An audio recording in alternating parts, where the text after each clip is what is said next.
आज दुनिया भर के देश अत्याधुनिक सैटेलाइट और एनक्रिप्टेड कम्युनिकेशन पर निर्भर हैं। इन सब के बीच रूस का UVB-76 जैसा रेडियो स्टेशन आज भी काम कर रहा है। सवाल यह है, ये रेडियो स्टेशन इतना खतरनाक क्यों है? दरअसल इस रेडियो स्टेशन का इस्तेमाल सामान्य संचार के लिए नहीं, बल्कि विशेष आपात स्थितियों में होता है। इसके जरिए कोई भी संचार होते ही दुनिया में हलचल बढ़ जाती है। जानकार बताते हैं कि इसे एक रहस्य के तौर पर चलाया जाता है ताकि रूस की सैन्य रणनीतियों के बारे में स्पष्ट जानकारी ना मिल सके और दुश्मन भ्रम में पड़ा रह जाए। अगर आसान शब्दों में कहें तो यह सिर्फ संचार का माध्यम नहीं, बल्कि मनोवैज्ञानिक और सामरिक हथियार हैं। जैसे ही डूम्सडे रेडियो की आवाज बदलती है तो माना जाता है कि दुनिया खतरनाक मोड़ पर पहुंच चुकी है। कहा जाता है कि इससे जुड़े संदेश गुप्त सैन्य अभियान या परमाणु प्रोटोकॉल से जुड़े हो सकते हैं। यानी इस रेडियो स्टेशन से संदेश जारी होने को एटमी खतरे के तौर पे देखा जाता है, इसलिए दुनिया इसे बड़ी गंभीरता से लेती है। खतरा सिर्फ इस रेडियो स्टेशन के संदेशों से ही नहीं है, बल्कि रूस की सेना का एक्शन भी तनाव बढ़ा रहा है। रूस के एक जासूसी जहाज के ब्रिटिश सीमा के पास देखे जाने के बाद समंदर में हलचल बढ़ गई है। रूस और ब्रिटेन के बीच तनाव बढ़ गया है।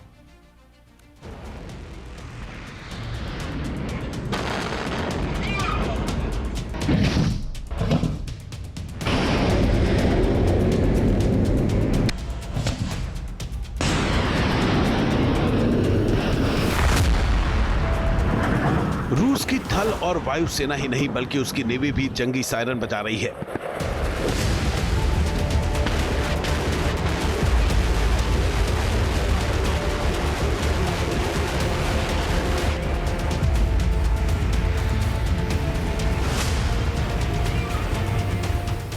रूसी युद्धपोतों की गर्जना से पूरा यूरोप गूंज रहा है।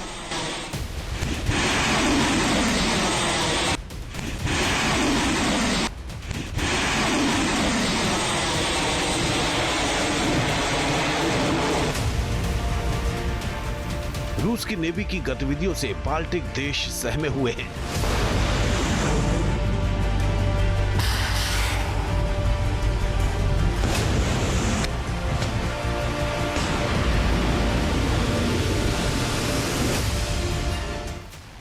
इस बीच ब्रिटेन ने आरोप लगाया है कि रूस के जहाज समंदर में उसकी जासूसी कर रहे हैं। ब्रिटिश सरकार ने आरोप लगाया कि कुख्यात रूसी जासूसी जहाज यंत्र ने स्कॉटलैंड के उत्तरी तट पर ब्रिटिश रॉयल एयरफोर्स के विमानों के चालक दल पर लेजर हमले किए। हालांकि यंत्र कई वर्षों से महत्वपूर्ण समुद्री बुनियादी ढांचे के आसपास एक चिंताजनक उपस्थिति रहा है, लेकिन ये घटना एक चिंताजनक नए चलन का प्रतीक है और ये बहुत खतरनाक हो सकता है। ये कथित घटना तब हुई जब ब्रिटेन के रॉयल नेवी टाइप 23 फ्रिगेट और रॉयल एयरफोर्स के विमानों को जहाज की निगरानी और ट्रैकिंग के लिए भेजा गया था। ब्रिटेन के इन विमानों में P-81 पोसाइडन और MRA-1 समुद्री गश्ती विमान भी शामिल थे। ये साफ नहीं है कि यंत्र में किस प्रकार के लेजर का इस्तेमाल किया गया था, लेकिन इनमें कई तरह की प्रणालियां शामिल हैं, जिनमें से कुछ में काफी शक्ति हो सकती है, कम से कम इतनी कि वो एक बड़ी चिंता का विषय बन जाए। ज्यादा शक्तिशाली लेजर हथियार जहाजों में छेद करके उन्हें क्षतिग्रस्त या नष्ट कर सकते हैं, लेकिन इस जहाज पर इनके लगे होने की संभावना काफी कम है।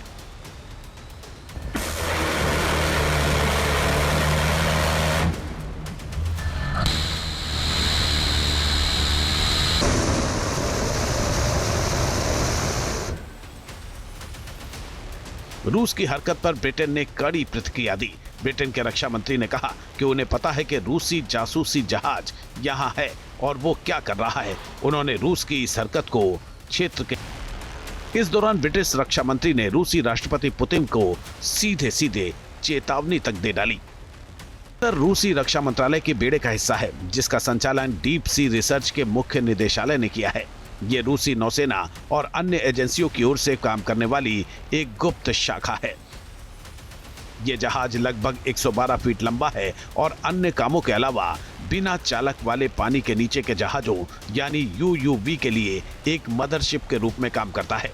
इसका उपयोग समुद्र तल की जांच करने और संभावित रूप से तोड़फोड़ और अन्य गतिविधियों को अंजाम देने के लिए किया जा सकता है, जिसमें समुद्र तल पर वस्तुओं से छेड़छाड़ करना भी शामिल है। यंत्र को आधिकारिक तौर पर प्रोजेक्ट 22010 के समुद्र विज्ञान अनुसंधान पोत के रूप में वर्गीकृत किया गया है।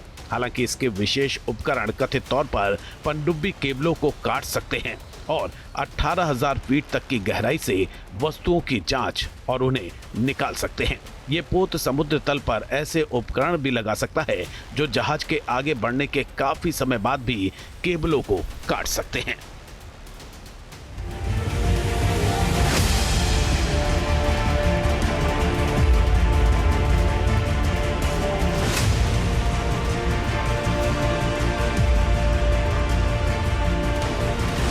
रूस ने बार बार दावा किया है कि इस पोत का इस्तेमाल समुद्री अनुसंधान या सर्वे के लिए किया जाता है, लेकिन अहम समुद्री बुनियादी ढांचे के आसपास संचालन का उसका एक स्थापित तरीका है। खासतौर पर यह अनुमान लगाया गया है कि यंत्र का इस्तेमाल ब्रिटेन के अहम समुद्री केबल नेटवर्क की निगरानी के लिए किया जाता है, जिनमें से लगभग 60 ब्रिटिश द्वीपों से समुद्र में फैले हुए हैं।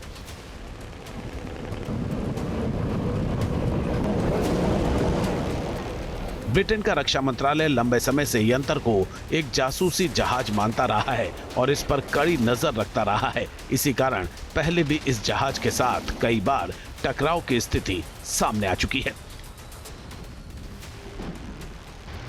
इस साल की शुरुआत में ब्रिटेन ने पुष्टि की थी कि उसकी रॉयल नेवी की एक परमाणु ऊर्जा चालित पनडुब्बी के पास यंत्र दिखाई दिया था, जिससे साफ हो गया था कि उस पर नजर रखी जा रही है।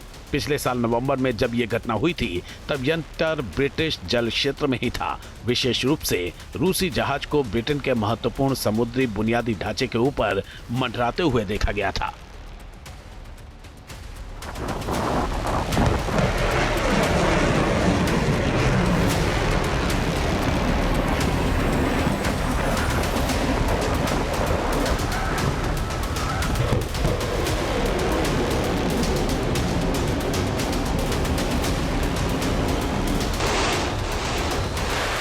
अब जब रूस का कुख्यात जासूसी जहाज यंत्र एक बार फिर ब्रिटेन के लिए खतरा बन गया है, तो इससे दोनों देशों के बीच तनाव का माहौल बन गया है। यंत्र से लेजर हथियार के इस्तेमाल ने खतरा और बढ़ा दिया है। महायुद्ध की आशंका के बीच लेजर वेपन के इस्तेमाल की खबर ने यूरोप में पहले से सुलग रहे जंगी शोलों को और भड़का दिया है।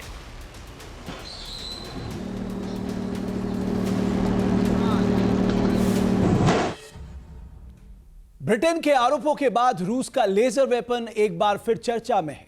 दरअसल रूस ने सबसे पहले लेजर वेपन पर काम शुरू कर दिया था। हालांकि उसका पहला लेजर वेपन साल 2018 में दुनिया के सामने आया था। चीन और अमेरिका भी ऐसे हथियार विकसित कर चुके हैं। इजराइल और भारत भी उन देशों में शामिल हैं जो लेजर हथियार बना चुके हैं। लेजर हथियार बिजली की किरणों से चलने वाले हथियार होते हैं। ये हथियार बेहद केंद्रित लेजर बीम का इस्तेमाल करते हैं, जिसके चलते ही अपने टारगेट को बेहद कम समय में या यूं कहें कि सिर्फ कुछ ही सेकंड में खत्म कर सकते हैं। ये हथियार बेहद खास होते हैं क्योंकि ये बारूदी या किसी विस्फोटक का इस्तेमाल नहीं करते हैं। लेजर हथियारों की सबसे बड़ी ताकत इनकी स्पीड और टारगेट को खत्म करने की इनकी क्षमता होती है। यह हथियार तुरंत और अनगिनत बार हमला करने में सक्षम होते हैं, क्योंकि इन्हें हमला करने के लिए सिर्फ बिजली की जरूरत होती है। इन हथियारों के हमले में किसी भी तरह की कोई धुआं आवाज नहीं होती है, जिस कारण दुश्मन को इसके हमले का अंदाजा लगाना भी मुश्किल पड़ता है। इसके अलावा मिसाइल इंटरसेप्टर की तुलना में इनकी ऑपरेटिंग में काफी कम खर्च आता है। लेजर हथियार भविष्य के युद्ध में कम लागत में तेजी से और सटीक हमला करने में सक्षम होते हैं। जहां भक्ति है हर शब्द में, कथाओं में छुपे हैं दिव्य रहस्य और ज्योतिष देता है जीवन को दिशा। धर्म से जुड़ी हर बातों को जानने के लिए हमारे चैनल स्तुति को सब्सक्राइब करें। चैनल पर जाने के लिए इस लिंक पर क्लिक करें।